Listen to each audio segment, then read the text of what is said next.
SuperTalk Mississippi media production.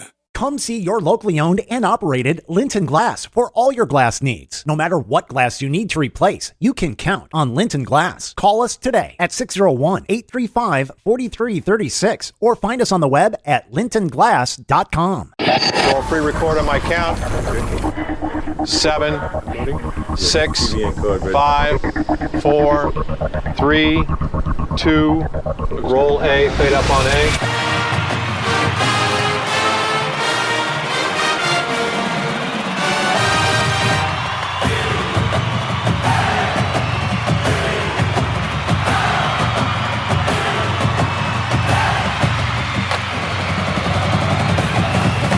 Southern Miss to the top. You're tuned in to the Eagle Hour. Okay, let's go. SuperTalk Eagle Hour is on the road, and once again, we're at Montgomery, Alabama at the Sun Belt Baseball Tournament, and I want to thank very much all of our sponsors for making the trip here possible. Special thanks to our good buddies at Genesis of Hattiesburg, Corner Market Food Stores, Parish Tractor Company, and Century First Federal Credit Union. We really appreciate them making it possible for us to be here. All right, so here's where we are. We're 3 games down. Louisiana defeats Marshall yesterday 11-1. Georgia State defeats Old Dominion. Kind of surprising, Dima. 17-1. And Texas State has just defeated Appalachian State 6-5. We're waiting now for the game between Louisiana and Coastal, which may be the most attractive game of the day, really. Oh, no doubt about it, especially with the series that they played in Lafayette last weekend. It honestly reminds me last season when Troy played Southern Miss in that Saturday game. They had just played in a series before then. But, I think to me, out of all those results, to me, the result that means the most, at least right now, is Texas State beating App State. Texas State's one of those bubble teams. There's several bubble teams here in the tournament, probably the most that I can remember at a Sun Belt tournament that need to win here a few games to get position their RPI better. And Texas State with a huge win there and have a chance. I mean, obviously, I'm assuming they want Coastal to win this game, so they have a chance for another RPI booster tomorrow afternoon. Jack Duggan joins us to kick off our coverage of the Sun Belt Tournament. Who better than the old left-hander? How are you, Jack? Good, Bob. How are you? Good to see you guys here in lovely Montgomery. Yes. Downtown Montgomery. Beautiful. I'm a little surprised at the lack of train traffic. Well, we just had one go through about 10 minutes ago. Yeah. It always makes me think of Boxcar Willie, the great singer. You know who he's talking about. I do not hear that. They used to advertise him when I was a kid on TV. I was thinking of the Boxcar Children, the books. Yeah. He was very excited about the possibility Friday of visiting the Hank Williams. Yes, because as you know, he's a big fan. Yeah, well, that we've talked about on several of occasions when I've come onto the program. All right, Jack Duggan, tell me, and I want to ask both of you guys this question: What was the turning point of the season? When did things turn positive that put the Golden Eagles in this great position they're in today, Jack? And what was it?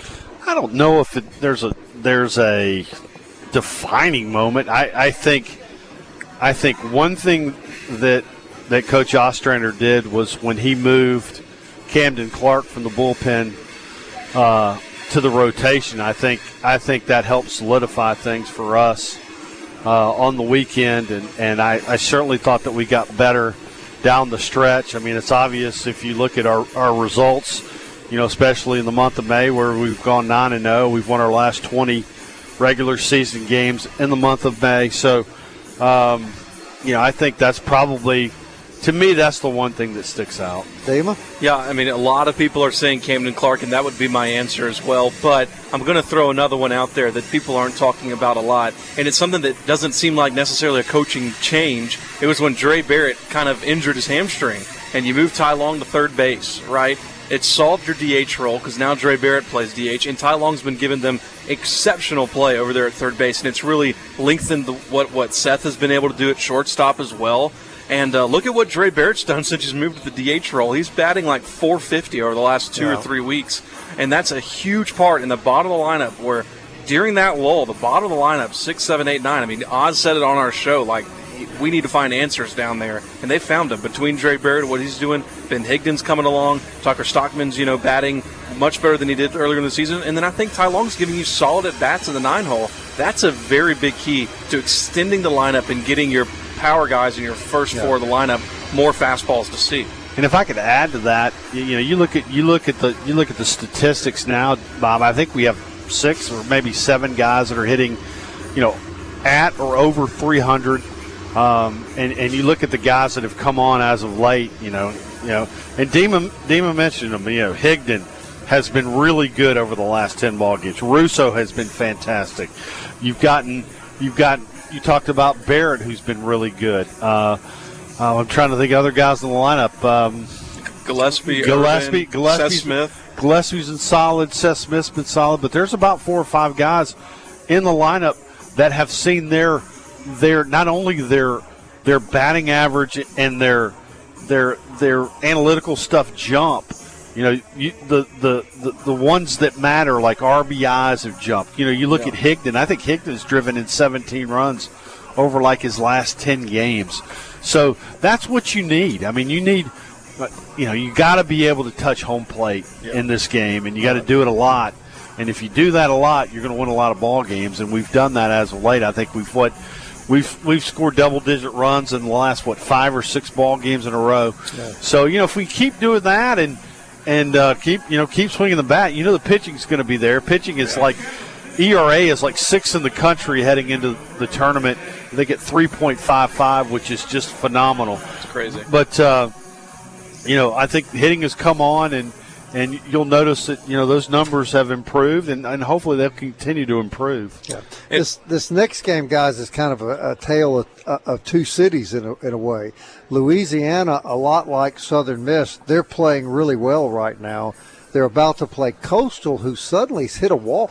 The kind of the wall that we hit in the middle of the year, Coastal seems to have hit now, Jack. Well, you want to play your best baseball at this time of year, and I think Golden Eagles are. And unfortunately for Coastal Carolina, they've struggled, and I don't know how to pinpoint that. I follow their scores, but I don't follow them, their day-to-day stuff. So I don't, you don't know what's going on with them, and you never know. New week, new city. New opportunities. They can turn it around here today against Louisiana. They are the number 2 seed, and they're dangerous. Yeah, they are. But so are the Cajuns. The Cajuns have played really well over the last month, and this next game, I tell you what, should be really fun to watch. Yeah, this is the marquee game of the day, David. I think so. I mean, you got. Like I mentioned earlier, this is a series that we just saw. So Coastal lost that series and, in turn, lost the regular season title with it. Right. So, they want to have something to say about that and, kind of right the ship there. And Coastal, like you said it, they've struggled over the last few weeks, but they still have a lot to play for. I mean, if they go out and win this thing, maybe they could put themselves back in the position to be discussed as a hosting position. I don't know if they'd get it, but they'd at least be discussed, But, they still have a lot to play for. Louisiana, of course, this is a huge game for Louisiana. If they were to win this game, another RPI boost. I think they've already solidified their way in the tournament with those series wins over Southern Miss and Coastal. But a win today and getting another win over Coastal would be huge for them. Jay Walker told me this morning he believes this would put them in the NCAAs if they win this game here. I think they're already in, but, this would obviously be a nice feather in the cap. Yeah. Jack, it seems like Oz knows all the right buttons to push at the right time, doesn't it?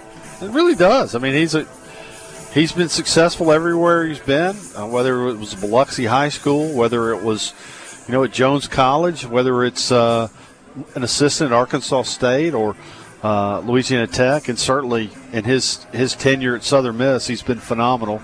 And great guy to work with, and, I'm fortunate. I've probably said this before on the air, but, I'm fortunate. Sometimes I get to be in his office and I hear them talk baseball, and it's just such an education when you go in there and you listen to the way that they talk about, how they're going to approach a certain hitter or how they're going to approach a certain game or how this pitcher's doing or how that pitcher's doing. And, they spend a lot of time looking at video and doing scouting reports, and they don't just line up and play.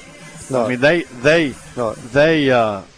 do a lot of preparation for each and every game, and not only Oz, but, Travis Creel, Ladd Rhodes, Ben Brewer, Gunnar Leger, man, their baseball IQs are through the roof. And, man, they're just a great staff. Yeah. And we're fortunate to have them all. Yeah. And I tell you, it's a fun group to be around as well. Are you going to believe me if I tell you we prepare like that for every Eagle Hour? Well, I wouldn't doubt you two guys would. I'm sure there's a certain other member of your crew that probably does not. I won't mention any names. Not to mention that he's never here either. Yeah. Right. Well, I was surprised he wasn't here. Then I thought, well, maybe he's not allowed to leave the state. Well, yeah, there's his ankle monitor starts vibrating. Yes. Yeah, it is. We have to kind of be careful, take him out of public too much. That I understand. Hey, real quick before we hit the break, you're going to be busy again next week. Well, I hope so. Yeah. I mean, it's certainly trending that way, and we look forward to the possibility of having another regional at Pete Taylor Park. And, dude, it's the best time of year. You can't ask for anything better this time of year, and we certainly are. If that is indeed the case, we certainly are looking forward to it. First time ever back-to-back seasons? Yeah, I would say that would be true. Now, we've hosted Supers back-to-back, 22 and 23, but, yeah, it would be the first time. And it would be the fifth time we've hosted? Yeah. Fifth time we've hosted? Fourth in the last 5 years. Yeah. Thank you, Jack. Thank you, guys. Hey, y'all enjoy your stay at Montgomery. Jack Duggan, everybody. We're going to talk to Jason Baker next. Live coverage of the Sunbelt Baseball Tournament on SuperTalk Mississippi continues.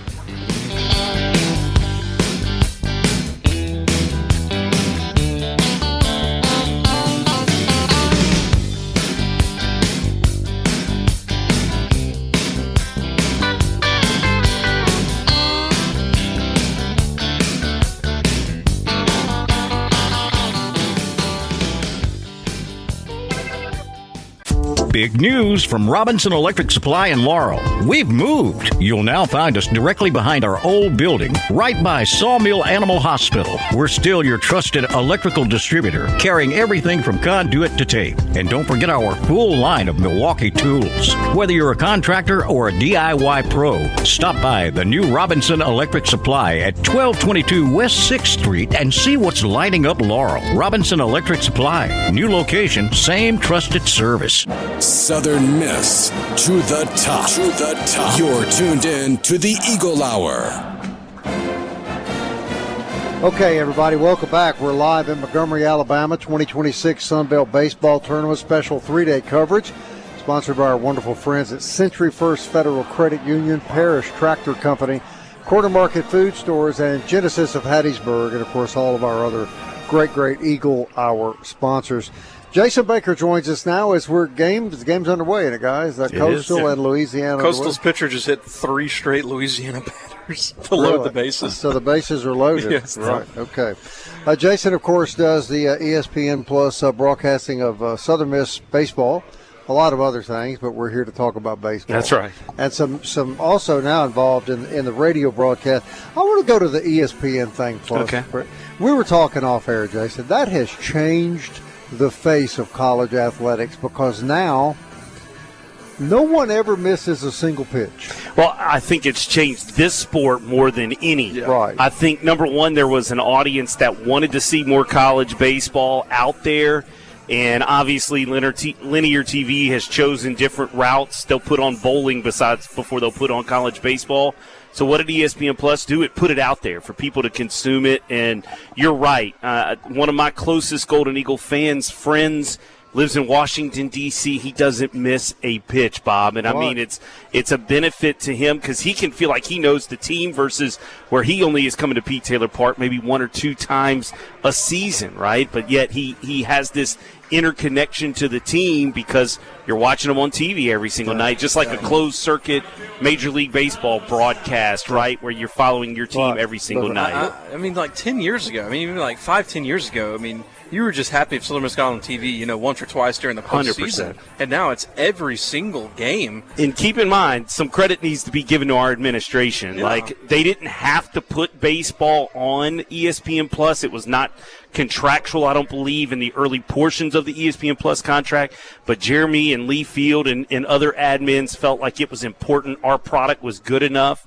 and Lee Field and company put fiber down. They tunneled it from Reed Green across 4th Street over to Pete Taylor Park, and that was a major investment that this school made. And so, yeah, I was chomping at the bit to get the opportunity because I had called baseball previously alongside of John before Jack, and so I was looking for an opportunity to get back involved heavily on a day-to-day basis, and ESPN Plus has been that avenue, and people are loving it, man. They consume it. It's crazy. It's crazy how many people come to the games, watch the game, and then go home and watch the game again, like on ESPN Plus. Yeah, and we had to go watch the Russo home run again. That's right. That's right. I'm going to say this too. Now I'm at all the home games, obviously, but I never miss a road game. Yeah. On ESPN Plus. Our technical people at Southern Miss do as good a job as ESPN would do. They are remarkable. They are. It's a talented team. I mean, and it starts from Lee Field, the camera people that he's hired, the audio tech guys. I mean, the audio tech guy, Scott Cross, I mean, his day-to-day job is running WLOX. I mean, literally, he is the technical coordinator.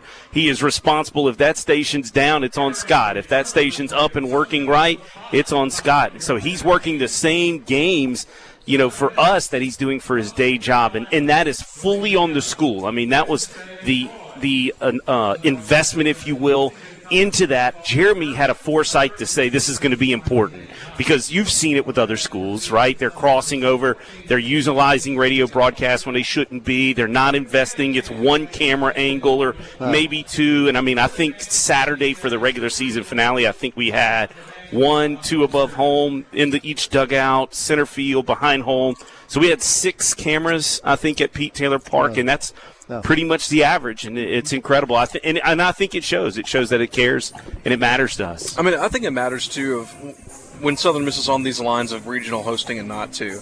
Does that give them almost another boost that they have all this equipment, but also the love around the product? I guess. Now, keep in mind, we kind of all get bumped out. I don't know if you paid attention leaving Saturday, but the booth was completely deconstructed by the time you left the press box Saturday. I'm talking about all monitors, all logos, everything. Our booth was, matter of fact, by the time I made it up from post-game radio, the only thing left in that booth was my stuff. They had completely deconstructed it in the entirety of the radio post-game show because, assuming we'll get a host at Pete Taylor Park, the linear team, even if it's on ESPN Plus, there'll be a truck and a team that comes in, and they're going to want their own stuff in there. So, but to your point, I do think it's mattered in terms of hosting because national people are paying attention to us. I hear from Kendall Rogers from time to time. Mark Etheridge, obviously, has been on the broadcast. He's been at the Pete.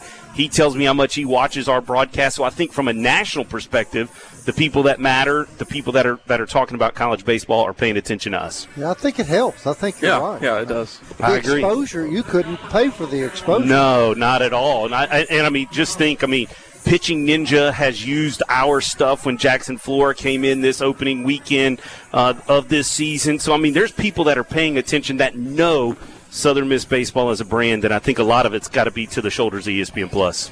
You've been around a long time, like me, and I sometimes have to pinch myself a little bit when I see the national level of respect the program has now achieved. You feel the same way? 100%, but I think this program's earned it. No, they have chiseled away at any kind of holdback that people would want to put this program down and say we're not quite good enough. Well, you know what? We were just talking with someone before this show got on the air, and guy was telling me, that resume's top 7. Now, whether you're the 7th seed or not, I don't know, but the resume's top 7. And I would agree. I've been a big, let's let this whole thing play out. Let's take a bird's eye view, look at the resume, and tell me how good you think it is. I personally think it's certainly top 10 in the country good with the number of quad 2 wins. You talk about this team beat UC Santa Barbara, who won the Big West. You're talking about Oregon State. You're talking about, a winning record against the SEC. You can't take those things away. This team did all of that, and then they found themselves some 5 to 6 games out of first place and was able to catch the first place team and win the regular season title, man. That speaks to what this team is and how this program's been built. They're about to host their 4th regional in the last 5 years. It's incredible. It's almost my kids believe it's just a norm for us to have a regional in Hattiesburg, Mrs. My youngest, it's just supposed to happen every single year, and I've tried to kind of pinch him a few times and tell him, Camden, that doesn't always work that way. And it's changed. I mean, that was not the case. Like I just said, even as good as the baseball program was, 16, 17, 18, 19. I mean, it was, if you could be a 2 seed, and maybe have one of those good seasons like they did in 2017 where you get the host. But then now over the last 4 years, really, when they won that LSU, won that regional in Hattiesburg in 2022 against LSU, really the whole view of the program, in my opinion, shifted at that juncture. Oh, I love it. I think it was a major point. You're talking about the king, right? Yeah. And let's be honest, right? LSU college baseball, they've just been synonymous with being it doesn't upper matter echelon. If they're a 1 or a 2 seed. It doesn't matter. That was a good LSU team. No, absolutely. I'll give you an example. We were out there the Thursday before that series doing this show. Army comes out, great kids, interviewed the coach. Kennesaw State comes out, nice kids. Yeah, absolutely. LSU showed up, and you could just feel the cachet on the field. Yeah, I hate to admit that, Jason, but it's true. No, it's just showing respect to where respect's probably due. Skip Burtman, built that program. I'm not the biggest fan of the guy they got leading the program right now, but LSU was the king of this mountain for so long, and to think that they came to Hattiesburg, and the last time they rolled in, they rolled out with their L, and we took care of business was special, and I agree with Dima. I think at that point it pivoted, I think everybody in the national world said, you better be careful, because that's as good of a team. It gives me chills to think about it. That's as good of a team as you'll find in the country, and I think we've continuously proven that. No question. So how you like this week? What do the Eagles have to do, you think, Jason? I think we got the tougher end of the draw. I will tell you, Troy's playing well. South Alabama's playing well. That wasn't ideal. Now, one of those is going to take an L, this evening because they'll get into loser's bracket. Georgia State, I was here last night to the bitter end with Jack, and, boy, they look to be a confident bunch. They can hit. And then the arm they're throwing today is not anticipated. So they're going with a guy that's been in the back end of their bullpen. His splits are incredible. Like, I'm talking sub-160 average left and right against him. So he's going to be a dude on the mound. But you know what? Like, who's been better in the country maybe than us in the last 30 days? And so you carry that momentum in here and you ride it. And I like us. We're deep. We are built for this. Yes. We are built for regionals. We are built with our depth, with the arms. I just think this team's built for that kind of opportunity. I really do. Yeah, and this is the first weekend I think we can see where Oz puts that to the test, right? Because last season I didn't think that necessarily they were built to win a tournament. I remember us saying last season they need to go 2-0 to win here. They need to go 2-0 in the regional to win here. I mean, I'm not saying you obviously don't want to lose, but this team is much more capable of coming out of a loser's bracket in the case that they were to drop one of the first 2 games than they were a season ago. Yeah, and I even look at it more so not just getting into the loser's bracket. I just look at it as we've just got arms, man. Yeah. And look, like if Graydon Harris is not on today, which we all hope and pray that he is, if we've got to go to an arm in the 5th inning, I'm fully confident we've got enough people still left down in that pen going forward. I think depth is something that's not talked about enough in college baseball, and this team has depth. That is 100% the identity of this club. All right, Jason, thanks a lot. We'll probably call on you next week. We're going to be out at the Pete Wednesday and Thursday. It'll be great. I'll be looking forward to it. I'll be there with chills on and ready for that opportunity next week if we get it. Jason Baker, everybody. More from the Sun Belt Baseball Tournament of Montgomery, Alabama on SuperTalk Eagle Hour. Stay with us.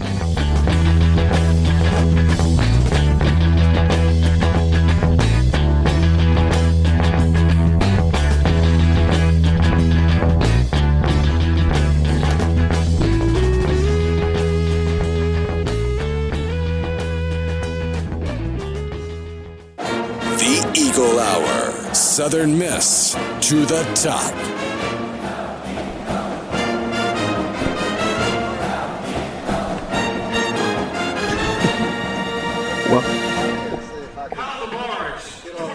Working here. There we go. I think I finally found out the right microphones to turn on. Hey, welcome back. We're in Montgomery, Alabama, 2026 Sun Belt Baseball Tournament. And, of course, want to thank our Our tournament sponsors, Genesis of Hattiesburg, Corner Market Food Stores, Parish Tractor, Century First Federal Credit Union, and we'll be talking someone from Parish Tractor here in just a moment. But go ahead and introduce our next guest, Emma.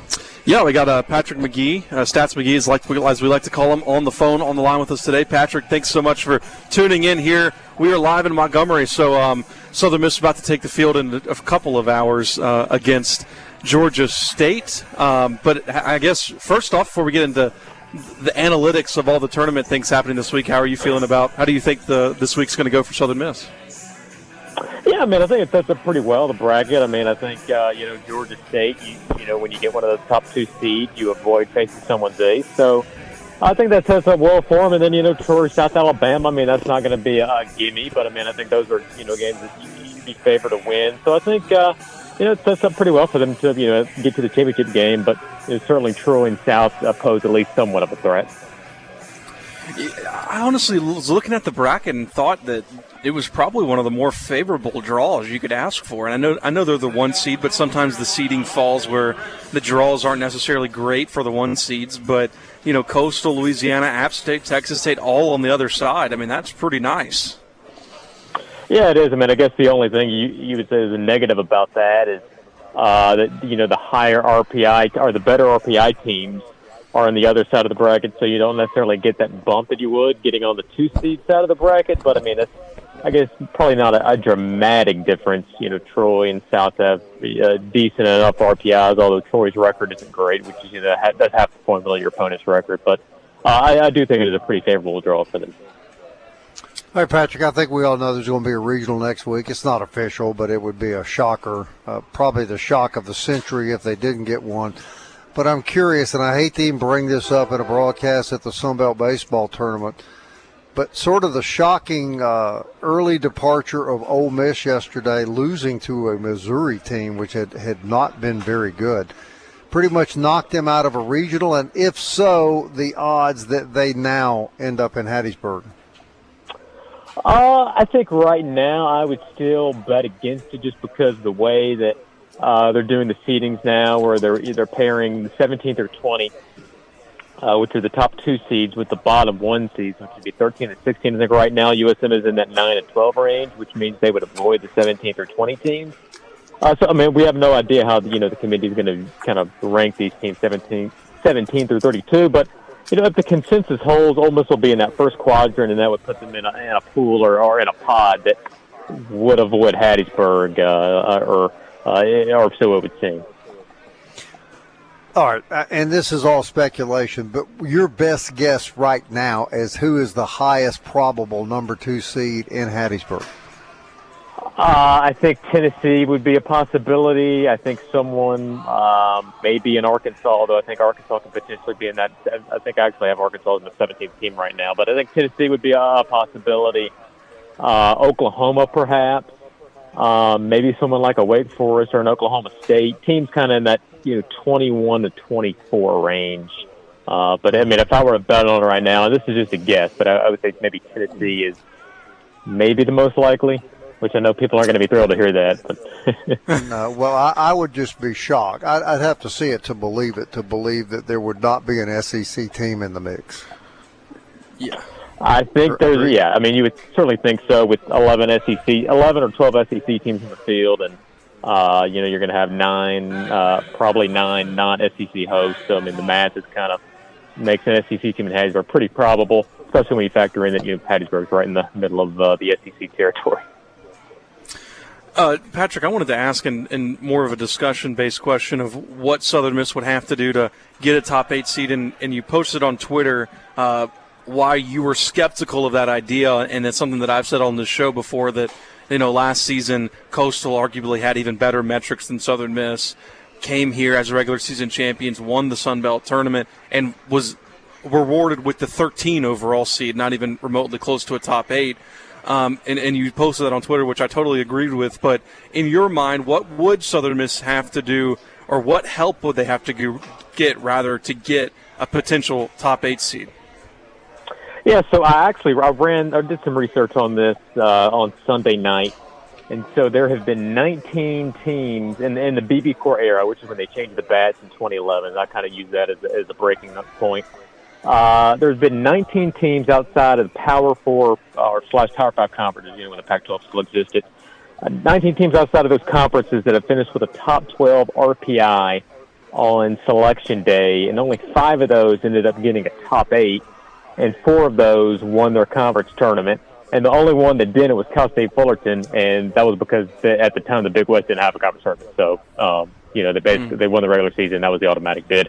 So the history tells you that you have to finish with a top 12 RPI. You have to finish with, they have the regular season title already, but you have to finish with the conference tournament title.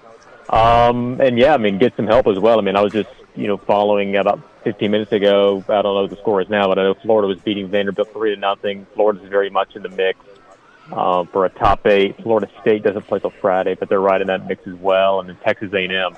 They don't play until Friday, I don't think. But, they're strong in the mix. So they're going to have to win the conference tournament and have some of these teams I just listed, exit early in their conference tournament. It seems like to me that the D1 baseball, and I'm sure you listen to Nerdcast and when those guys do the regional projections and all those things, and they seem to have thought that Southern Miss was, if not just barely outside the top 8, the next team. What say you? Because I don't see it, and that's just me looking at it. But, obviously I don't follow it as closely as some of those guys do, and maybe you do.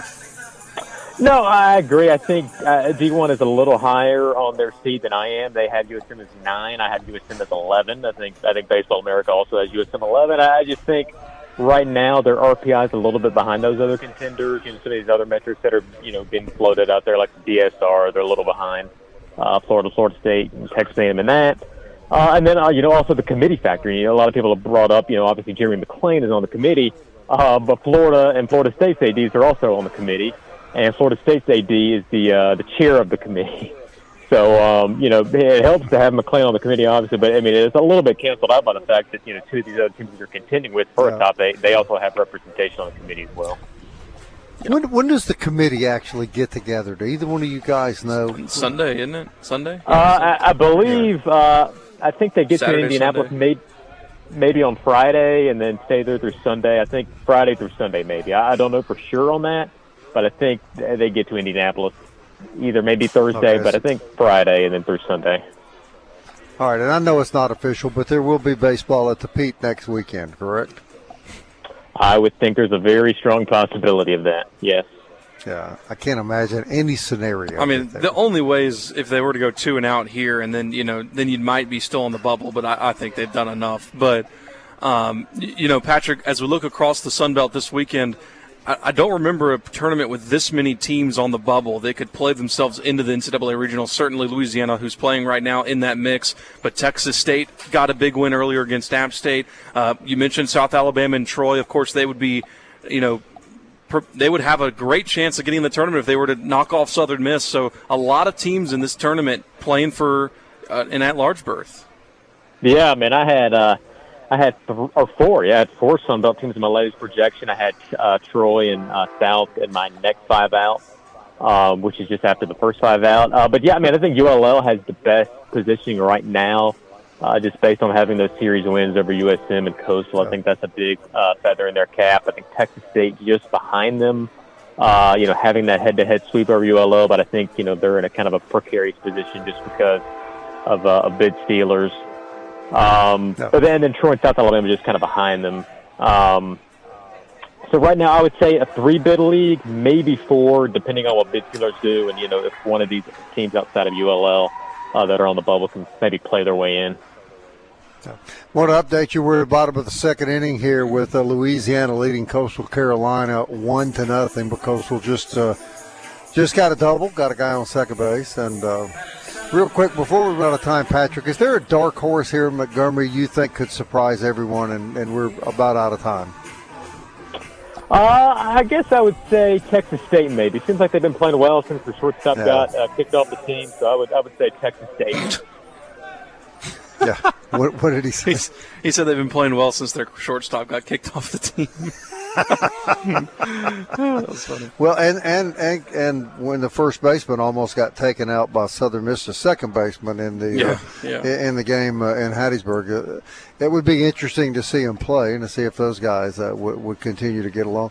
I would tend to agree with you, Patrick. We just watched Texas State play.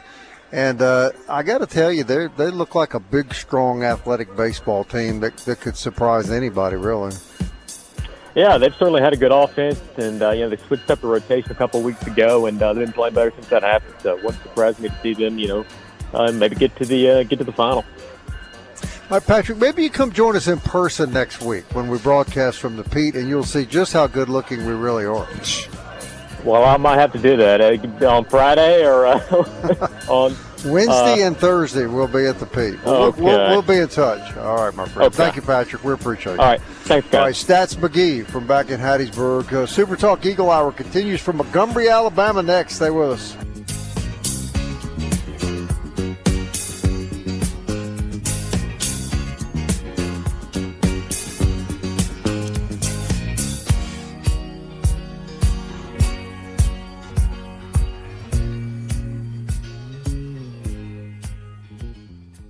Big news from Robinson Electric Supply in Laurel. We've moved. You'll now find us directly behind our old building, right by Sawmill Animal Hospital. We're still your trusted electrical distributor, carrying everything from conduit to tape. And don't forget our full line of Milwaukee tools. Whether you're a contractor or a DIY pro, stop by the new Robinson Electric Supply at 1222 West 6th Street and see what's lighting up Laurel. Robinson Electric Supply. New location, same trusted service.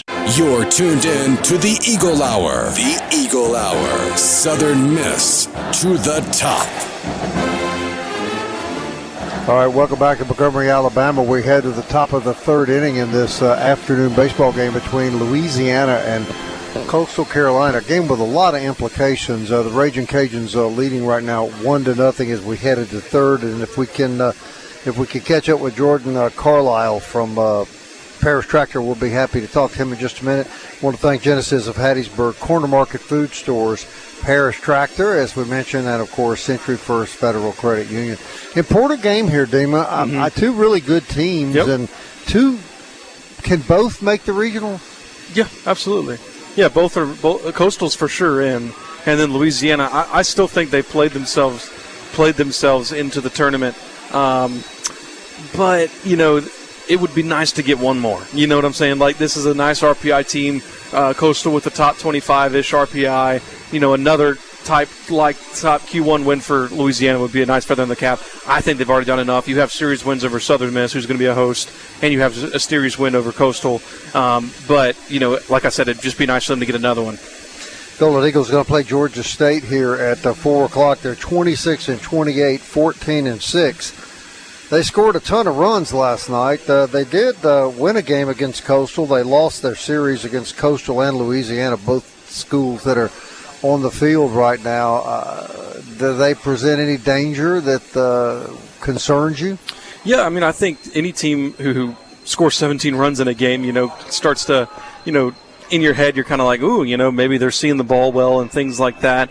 Got kind of out of hand early last night for Old Dominion, and so Georgia State was just kind of able to take control of that game. RPI 133 overall.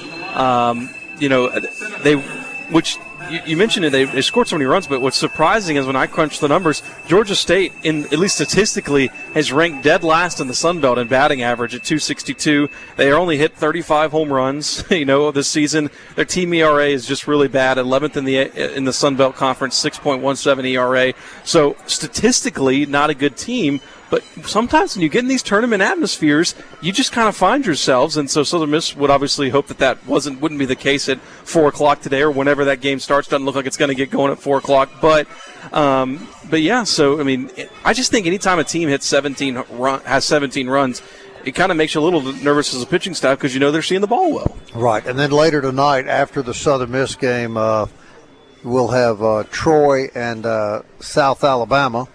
And, of course, Southern Miss will play the winner of that.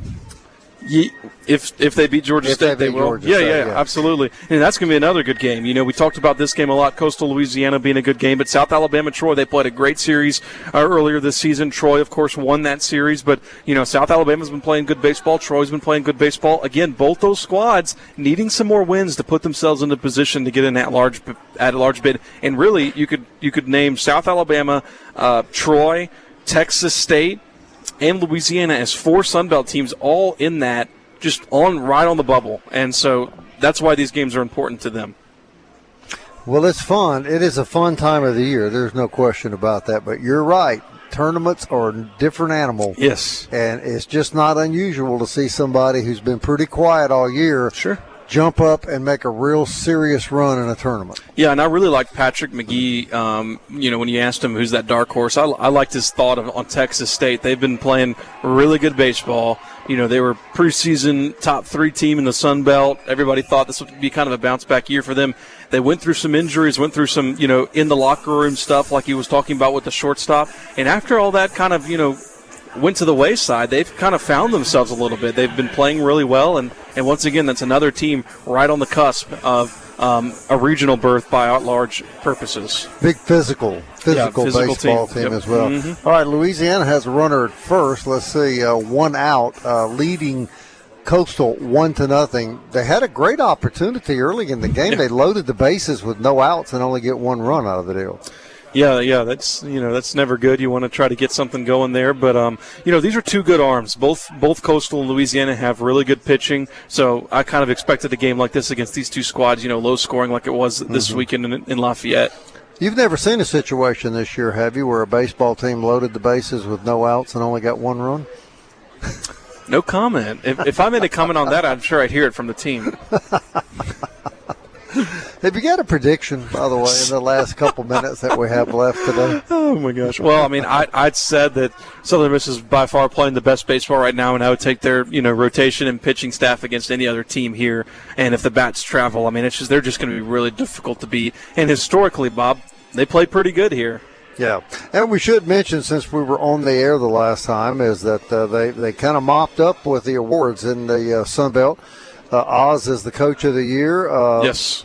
Pitcher of the year and coach Braden of the year Harris, on the same team, yes. right? And 6 members of the all-conference team. Now, I was absolutely stunned that Joey Urban did not land on either the first or second team all-conference or Camden Sundstrom. Both those pitchers. How is Joey Urban? I don't get it. How is Joey Urban not a first or second? I would really like to hear some kind of reasonable argument for him not being on there. I mean, he's been a 300 hitter the whole year with 12 or 13 bombs, whatever he has. So.